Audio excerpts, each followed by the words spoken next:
Talk to me. WSRadio.com.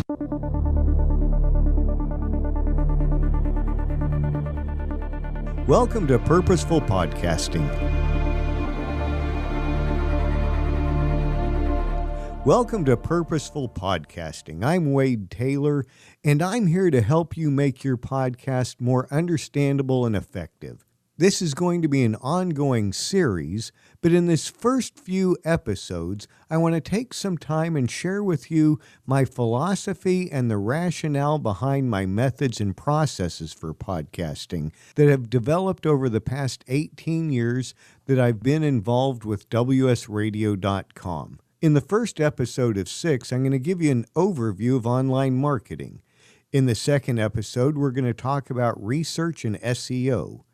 Third episode, we're going to get into content creation, followed by a fourth episode about the social media distribution channels. In episode 5, I'm going to speak with you about planning out your entire podcast series, your entire show. And in episode 6, we're going to go over how to plan out an episode to make it interesting and informative. So let's get into this.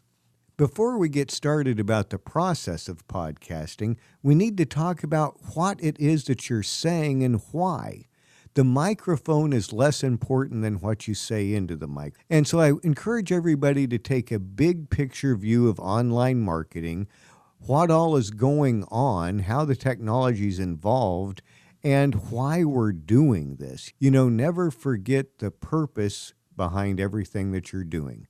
So, as we look at the big picture, I consider online marketing to comprise 3 elements, so I often visualize it as a triangle. One element is research and SEO, understanding how your audience is acting on the internet. Second element is content creation, and I encourage the use of all 3 media, text, audio, and images. And the third element is social media. These are the new distribution platforms, and I include email as a social media platform. So a phrase that I'm going to often be using throughout these episodes is comprehensive. You need to have a comprehensive viewpoint. You need to be comprehensive in everything you're doing. So to go back over to those elements and spend a little bit more time, research and SEO. First, we need to start with research so we can understand the lay of the land, understand what's going on with our clients.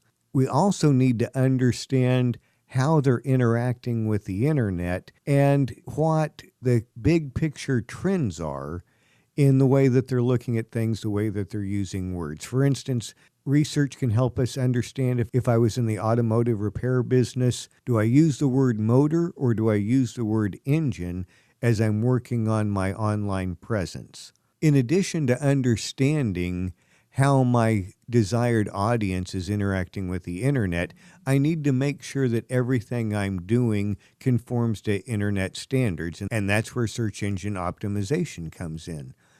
That's something that I encourage that you hire out, because there are people that spend their entire day understanding the nuances of search, but you should definitely have them go over whatever web properties you have and make sure that you're not breaking any rules and that you are following best practices. So SEO often gets conflated with research, but they really are 2 pieces of the puzzle. Research is going to be ongoing. SEO is going to be periodic, just making sure that, again, you're following the rules of the internet. Once you get your research and SEO squared away, then we move on to content creation. And again, I encourage you to recognize we have 3 media to use, and you should use all 3. There's text, there's audio, and there's images. And each has a superpower. I like to say that print is what, video's how, audio's why. And in an upcoming episode, I'll really drill down into what I specifically mean by that. But again, the word that we're going to keep returning to is comprehensive. And so as I'm doing content creation, I need to be comprehensive in using each of the media. And then social media, are the new distribution platforms. It's less about TV and radio. It's more about Facebook, Twitter, Instagram, a constantly evolving group of platforms. And I want to include in that email, because that's a platform that you're going to need to use for outreach, as well as I always encourage everyone to have their own web page. I believe in the long run, you do need a web page so you can own your own platform, be less dependent on others, and not subject to their whims. You've probably heard stories of online professionals, online business people, online stores, online influencers that suddenly YouTube changed the rules on them, Facebook changed the rules on them. Even if they're not banned, their ability to do what they're doing is limited. And that can really set you back and take away the momentum that you've built. And now you're pretty much starting from scratch in some instances. So again, as we're looking at all the platforms, these are the new distribution channels, and I encourage that you have a web page as the central hub of your activity, even if you may not need to start with something like that. So I hope that's helped you understand. As you're getting into the world of podcasting you're going to see as one piece of the puzzle. We need to look at things comprehensively, and at the top level, understand that online marketing needs to be a comprehensive approach utilizing research and SEO, content creation, and social media distribution. We'll be back again next time with more great information here on the Purposeful Podcasting Show, powered by WSRadio.com. We are the worldwide leader in Internet talk.